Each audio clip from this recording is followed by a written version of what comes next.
basekre eza mingi ya mokili oyo mpenza nyongola bato yango nayebi yo bika bambeka na bonzambe mipesa mbeke mpe na yawe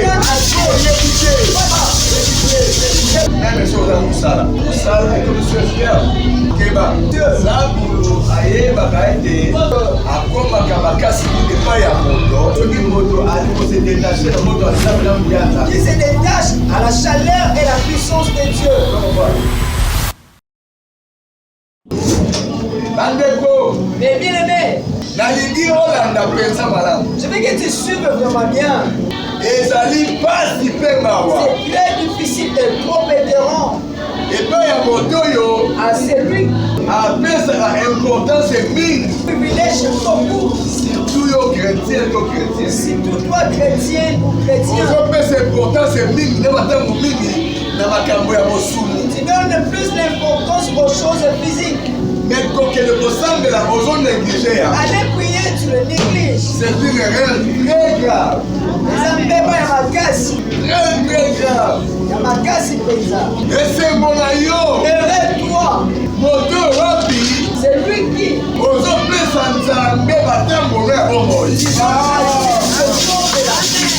amen wana est jamais. elanga eseme mpa moto apesaka nzambe ntango na ye Et que à celui qui donne à Dieu ce don. tala monde etondi basekele Ce monde est rempli de secrets osala na te terribles mpe ya mabe et mauvaises.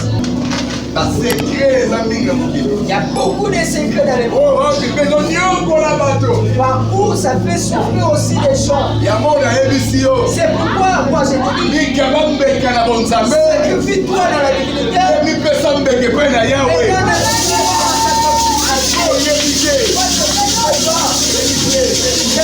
la même chose à mosala même si tu es embauché mosala ekomiso et travail te fait esclave, keba attention.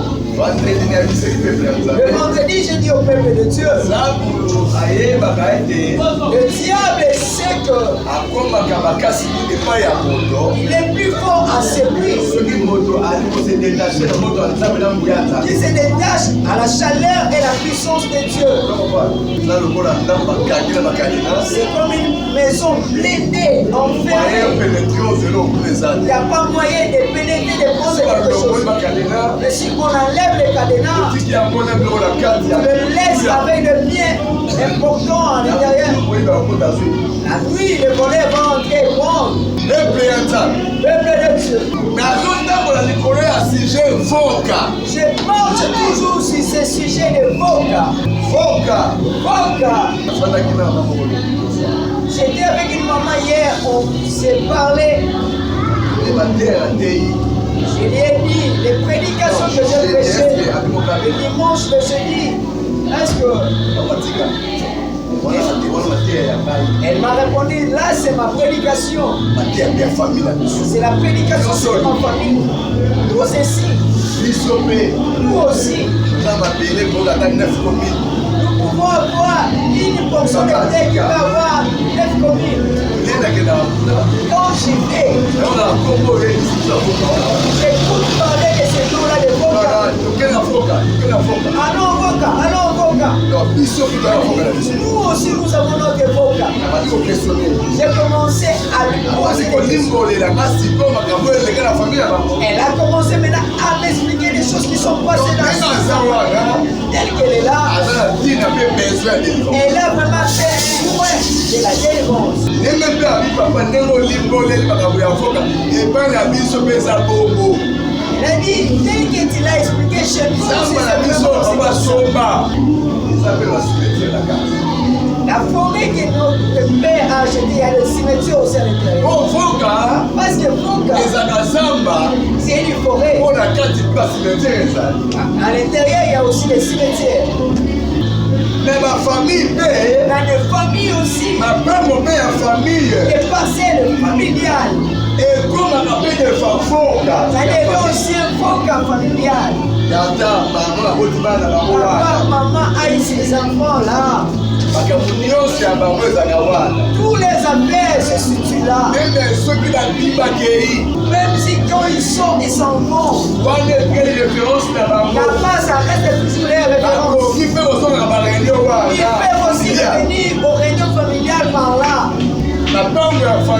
Les parcelles familiales.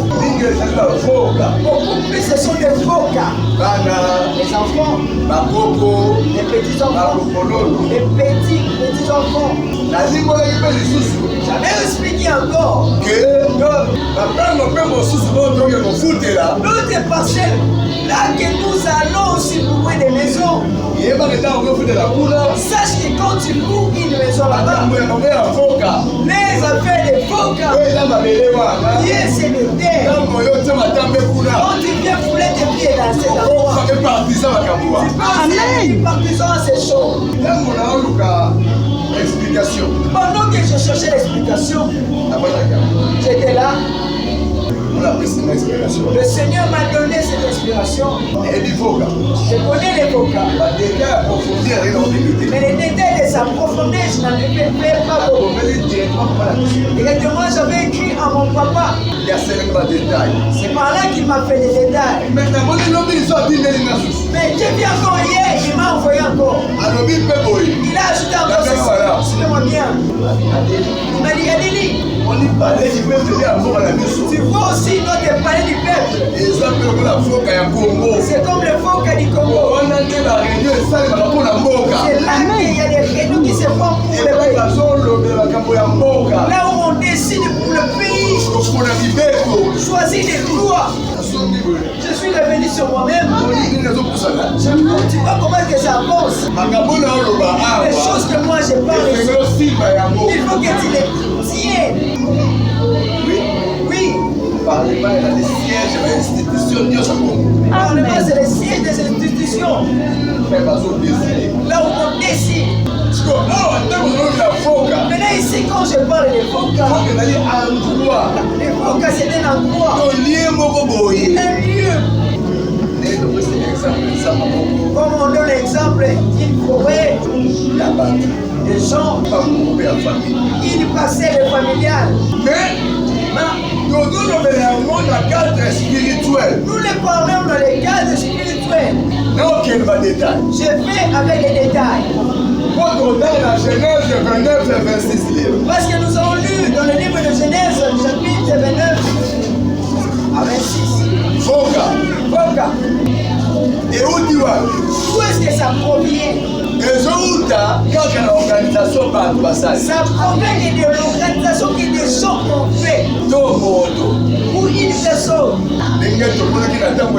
C'est comme on a vu dans l'ancien temps. Abraham est venu dans un endroit, il a bâti un hôtel. Faire des sacrifices à Dieu. Là, ça devient un endroit où Dieu vient. Ça s'est fait beaucoup plus dans l'ancien temps. Les endroits qu'on a fait des hôtels de Dieu. Dieu ici descend aussi dans cet endroit. Comme dans l'Exode chapitre 3. Là où Moïse, quand il faisait l'élevage, quand il montait au mont Sinaï,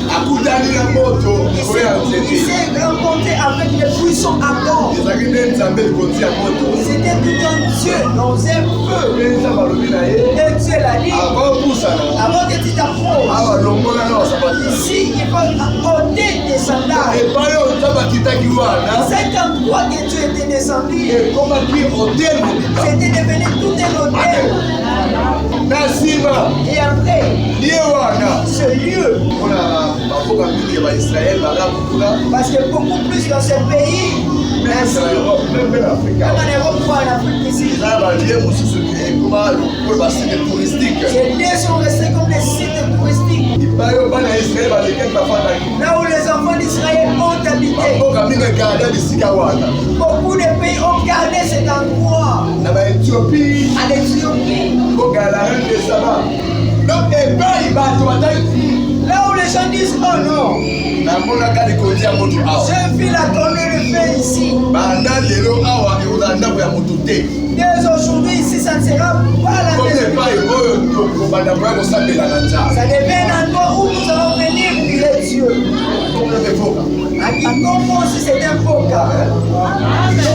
ezali epai oyo bato bayokani ke aye kozala boyi. Donc, c'est un endroit que les gens se conviennent ici, ça sera telle chose. Mais sikoyo la ndenge bala. Et là, suivez-moi bien.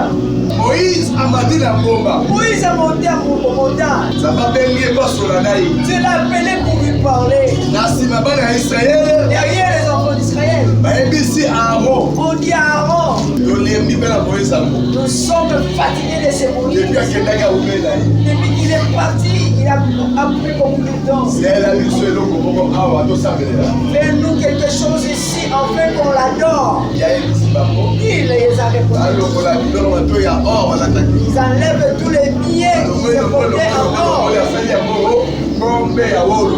Ils ont enlevé, il a fait un faux d'or. Il a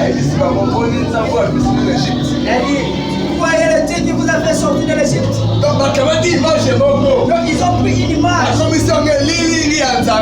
fait une image de Dieu. Dans cette attraction entre ce peuple. Vous voyez qu'ils ont fait quelque chose comme un Dieu. C'est les mêmes aussi. Beaucoup de papas, beaucoup de mamans, dans beaucoup des endroits. Ils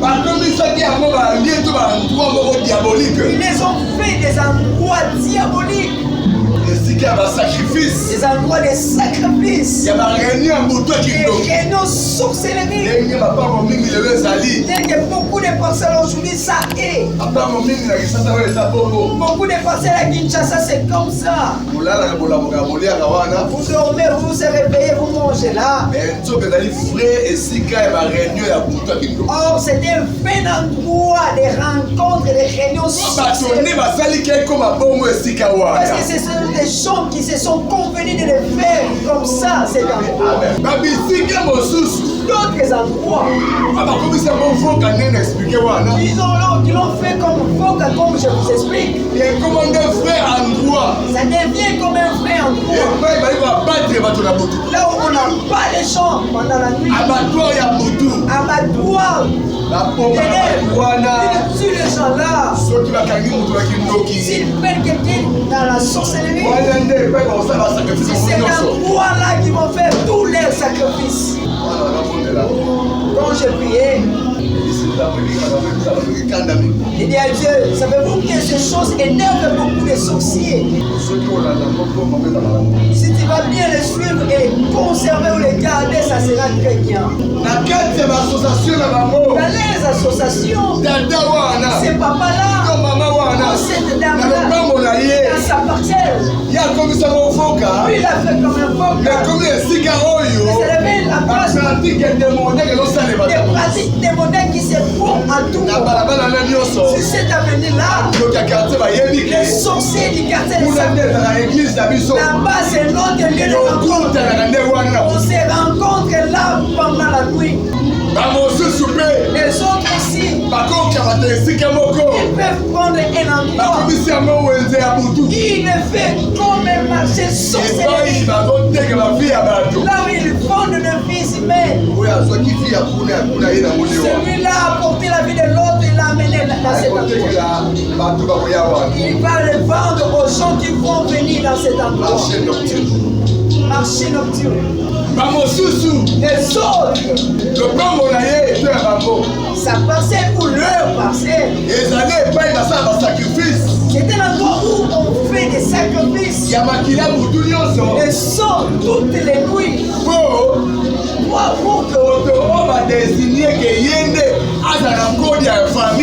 Que celui qu'on a désigné, qui est le code de la famille, qu'il prospère, qu'il monte.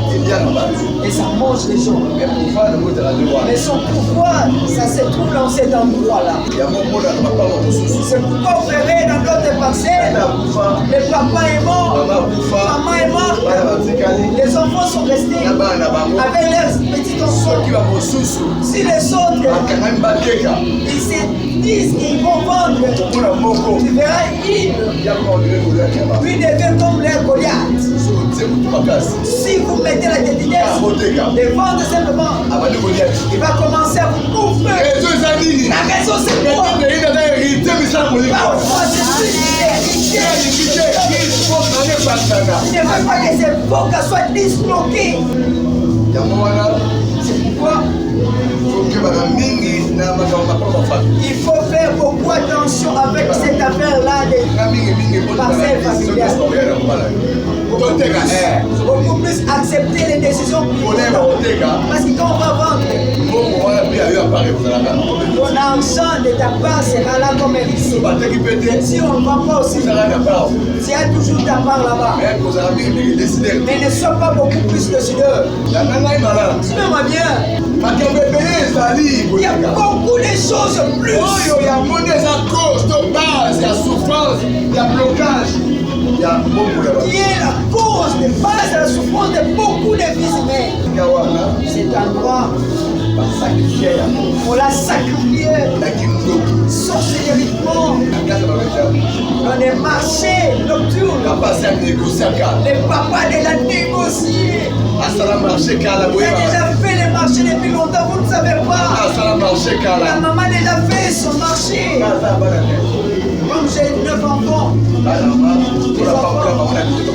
Les enfants, si les ont peinés avec la directement, ils vous font avec ces marchés sorcelleries. Tout est bonne chose. Vous devez vivre dans le monde que le Seigneur vous a donné. Vous ne les vivrez pas. Parce que la décision est provenue de votre vie. On vous a vendu là-bas. Et vous les enfants. Et les enfants que vous avez. Et à la suite de la génération. Vous verrez les mêmes choses que la Boca a décidé. C'est pourquoi il faut à cette inspiration que des choses soient dévoilées pour que ça nous permette maintenant. Parce que déjà, les Écritures nous disent Jésus nous a donné le pouvoir. C'est chaud. Est-ce que tu peux te battre avec une personne que tu ne vois pas? Tu ne peux battre une chose que tu ne vois pas. Non. Il faut que tu saches qui pourra qui te bat, te combattre. Foka. Quand papa m'a donné encore cette explication de parler du peuple, je me suis revenu sur moi-même. C'est lui qui dirige notre pays. Parce que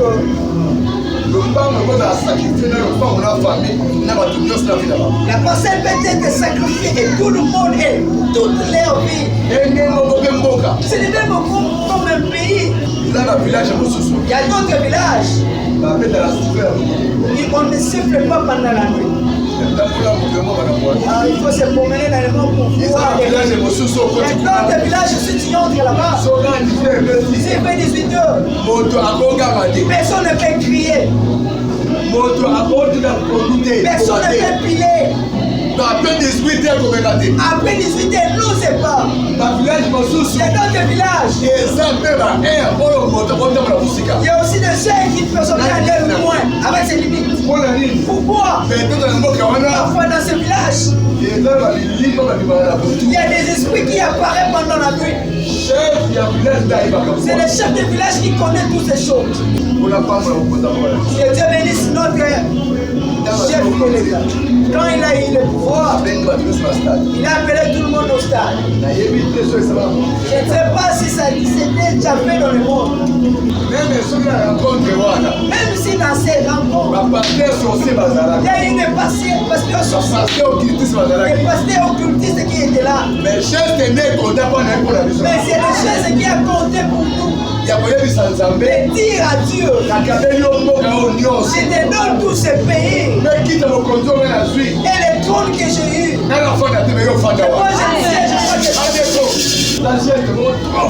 c'est un geste très fort. Parce que toutes les choses du monde sont tenues par l'esprit. Les gars, en 2019, nous avons fait des émissions. Je lui ai dit que le Congo sera délivré. Et sera délivré. Ça sera délivré. Pourquoi?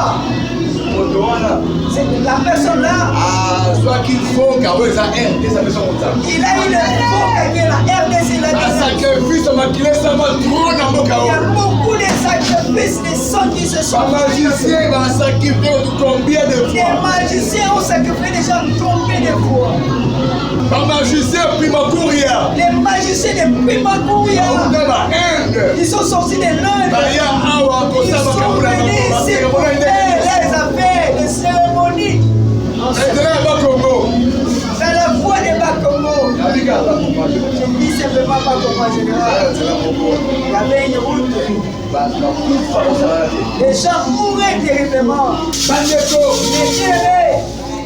Ma belle, le mal s'est multiplié beaucoup dans ce pays. Parce que les Congo étaient devenus aussi un faux qui retenait beaucoup de vie. Suivez-moi bien. Dans le livre de Genèse, suivez-moi bien. Jacob a séparé la Léa. Genèse 29, verset 25 de la série. Et il arriva au matin, Mais comme il a tombé beaucoup, et voici c'était Léa. attends, vous avez Léa. Et il dit à Laban, A ici là-bas. que m'as-tu fait? Nini yo salinai.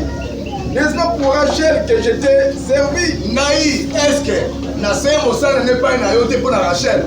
Et pourquoi m'as-tu trompé? Pour na nini yo kosingai. Et Laban dit, Là-bas lobi na eboy. on ne fait pas ainsi dans notre lieu, Ah ouais, pas na biso na bongo te. de donner la plus jeune avant l'aîné. Ya kopesa leki libosa moko. Amen. Amen. Mais la version mosusu, Dans notre version, ya lui c'est comme avec coutume na biso na bongo te. il dit dans notre coutume, c'est pas comme ça. Jacob, Jacob il fallait pas la voir aussi. fallait se marier à une femme. Rachel ya konaki. Rachel qu'il a choisi. Sikoyo libana na esamaki. Et son mariage s'était fait. Oli apesa mbongo. Il a fallu déverser la dot. abikomisi travailleur ya papa bokilo. Il s'est fait travailler de son beau-père pendant 7 ans. Molibana nyonso oyo topesa ezalaka un symbole. Parce que le mariage, tout ce qu'on donne, c'est un symbole. Malgré lelo Malgré aujourd'hui, ekomi ba TV ça devait même les écrans na bakupe de projet. et les coupes et les gâtés. Partie ya mama À partir de maman, liste onoti wana pa. Alors maintenant komona se ya yango ya papa. la liste on l'écrivait en dessus de celle de papa. Lelo ekomi papa sali ya ye. Aujourd'hui, ça devient, la maman fait aussi sa liste. Papa de te 2500, maman parti 2500. Papa fait donne 2500 et maman aussi demande 2500. Sikoyo marché kaka. Ça devient marché. Oyo tabala boya on va 11 000 15 Pour 000. qu'une personne se marie, il faut dépenser 11 000, 15 000 dollars. Ntango mwasi ana kobota nsima Quand l'enfant aura l'enfant après, bana na ye wana ces enfants-là, le bana kobala quand on va commencer à se marier, oya lisusu ono vous allez encore venir, oh nous, c'est maman, c'est grands-parents. bana oyebisa bino bomizulaka deja Moi je vous dirais, vous avez déjà pris les gens dans le mariage. parce que toi Vous n'avez plus le droit. okokende nga lokola botekelinga Parce que vous m'avez fait comme si vous me l'avez vendu. wana sije mosusu Là, c'est un autre débat. sikoyo na ntongo Et le matin, jacob ayebisaka papa na ya bokilo na ye laba pesaka mwasi na kino Jacob a dit à son beau-père de lui donner sa femme. ye alobi na ye Et lui, il a répondu, nayoki non, j'ai quitté. asali fete Il a fait un festin. avant pesa ye mwasi Avant de lui donner sa femme, ndengisi bato il bayeli a fait appel à beaucoup de gens qui sont venus. bameli Les gens ont pu manger. alali na ntongo Ils ont dormi le matin. yeyebi kaka na sa butu wana Lui, il savait simplement pendant la nuit, kapesila on lui a donné Rachel na se ya vino sous le vent, ye bamelaki tel qu'ils ont bu. na ntongo alamuki boye Le matin, quand il s'est réveillé, eza sur Rachel. c'est pas Rachel, c'est Léa. Arrêtez, papa. Il a revendiqué, il a dit, Na compte, une soit travail dans notre contrat de travail, c'était pas comme ça. Nini osali. Qu'est-ce que tu m'as fait? Pour na nini okosi Pourquoi ngai. tu m'as trompé? Yoka réponse ya là-bas. Écoute la réponse de Laban. Biso awa coutume na biso ya Nous ici, chez nous, notre coutume, c'est pas comme ça. soki coutume na bino ezalaka bongo te. Si votre coutume n'est pas comme ça, Le boyokanaki kasi mpo na nini olobaki vérité te. quand vous êtes convenu, pourquoi tu n'as pas dit la vérité? Pourquoi bombaki? Pourquoi est-ce que tu t'es caché? alobi na coutume na biso awa ezalaka bongo. Il a dit, dans notre coutume, Ici, c'est pas comme ça. On ne peut pas donner la cadette à la place de et maintenant, si c'est la grâce de Dieu qui est comme ça, le mariage ne soit pas fait. Toi, tu es aîné. Maintenant, ta jeune soeur a eu la grâce de se marier avant toi. Toi, tu peux lui dire non, non, non, ne te marie pas. Parce que notre coutume, papa a dit c'est pas comme ça. Tu le feras. Si tu le fais, mais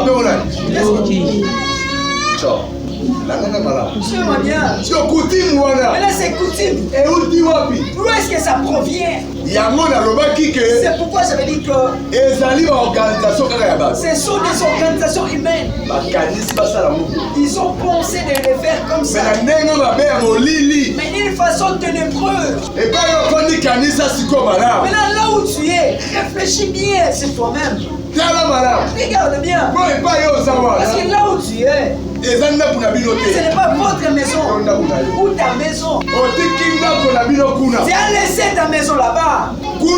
Là-bas. Dès que tu es venu, c'est l'église, c'est toujours toi. Si aussi, tu quittes ici.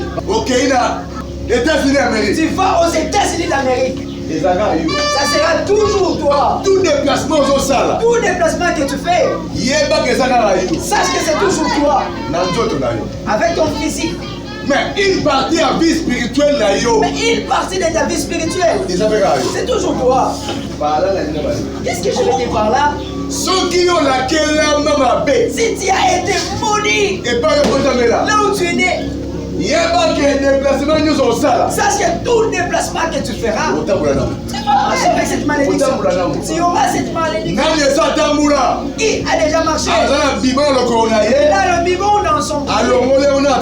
Il enlève et laisse à la maison. C'est toujours toi. C'est-à-dire, mon frère, dans le cas où on parle de la spiritualité, avec la force de Dieu et sa grâce, même si vous êtes bloqué lié sur cette Dieu peut venir avec une grâce tacte. C'est pourquoi tu vois, dans cette famille on ne se marie pas. Mais comment est-ce que lui s'est marié? Dieu a démontré ça. Lui il a une grâce.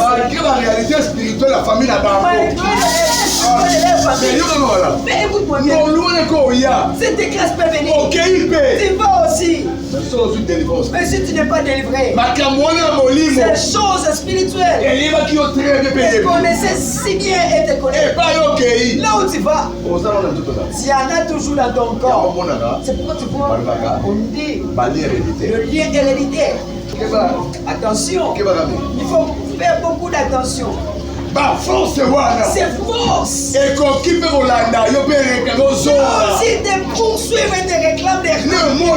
C'est pourquoi tu vois, notre femme a eu la grâce de rencontrer. On lui met aussi dans les lois conjugales. Mais tu verras simplement après un certain moment, dislocation, divorce, elle rentre chez eux. Amen. Les bien-aimés dans le Seigneur, ne sois pas discret ou discret. Tu pries beaucoup. Tu chasses des esprits. Mais quels sont les esprits que toi tu chasses? Oui, en désordre parce que tu ne connais pas ces choses que je dis. Toute ta vie, je te dis, priez beaucoup pour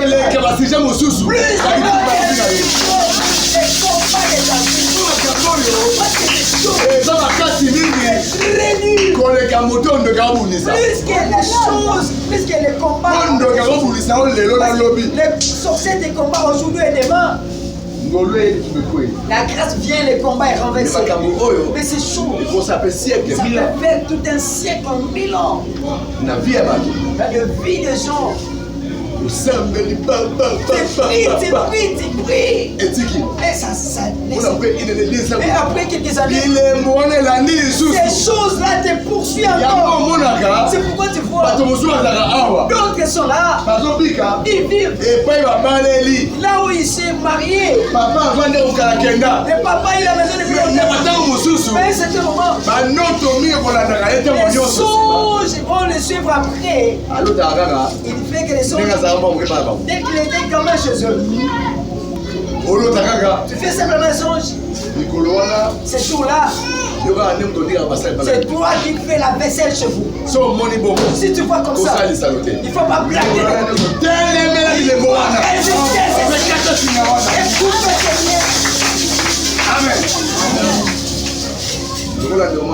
C'est comme un frère. Il dormait. Il faisait un songe. Dès que les anciens fêtes étaient, on mangeait avec des assiettes. Il a mis son pied droit. On l'a mis la corde avec sur un arbre. On lui a donné beaucoup de recettes que lui fasse la vaisselle.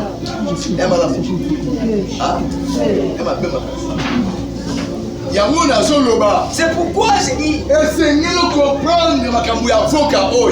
que tu comprennes ces choses des vocats. Vous pouvez aussi vendre la parcelle. Vous avez bien fait. Parce qu'il y a aussi des façons de faire épuiser ou renverser des forces des ténèbres. La parcelle est vendue. De vous qui êtes sortis de cette parcelle, vous êtes sortis des chromosomes de cette famille. Ça vous demandera vraiment la délivrance.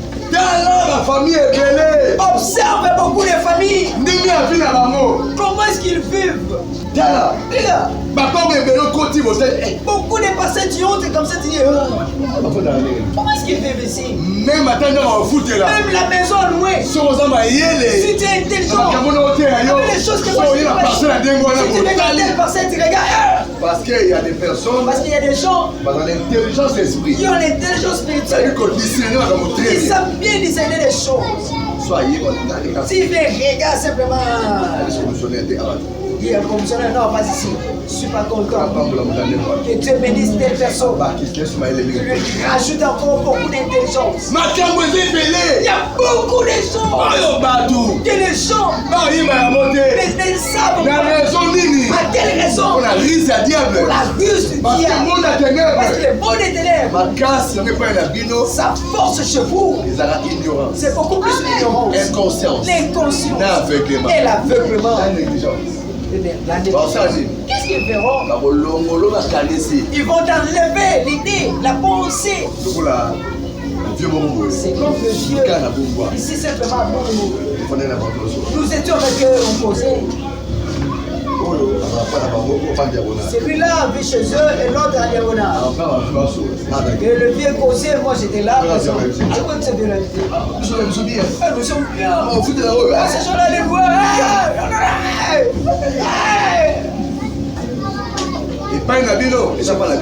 Chez vous, ça c'est chez vous. C'est bien. Et sache que dès que toi tu es là, une autre vie. Alléluia. C'est un droit d'une autre vie. Différemment tel que maman te faisait noter. Tu as déjà grandi. Fais aussi une année, 2 ans chez vous, tu n'es pas. Si le verre du riz donne là-bas, envoie simplement. Toi tu es là, assis. Regarde-toi. Votre façon de vivre dans la famille. Beaucoup de guerres que tu combats. Parce que chaque voca. A ce sorte d'esprit les esprits qui les dirigent. Chaque famille paie. À chaque famille aussi. Alors c'est des sortes d'esprits qui les dirigent. C'est pourquoi tu feras d'autres. Si tu vas là-bas, là-bas il n'y a que la division. Les autres, ils ne se font pas. Le vieux bionique, le vieux. Le vieux bionique, le vieux Hercule. La famille au Ah, la famille Sia. Oui, c'est la famille qui le fait comme ça. Est-ce que le Dieu vivant vient trouver l'intelligence pour que tu saches ces choses? Regarde ces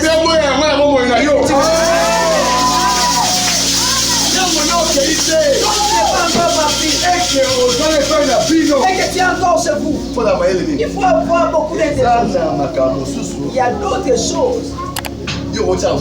Toi, tu ne peux pas te présenter. Quand tu es encore là-bas, fais comme si c'est l'air locataire. Bien. Tu vois? Et toi, tu dis quoi? Je n'ai rien à dire. Ce que vous direz, c'est ce que moi je vais dire. Avec cette sagesse. Et ça marche avec la prière. Dieu, dès que je suis ici, je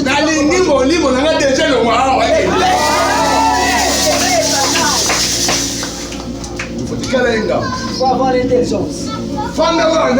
Résider là comme un oiseau.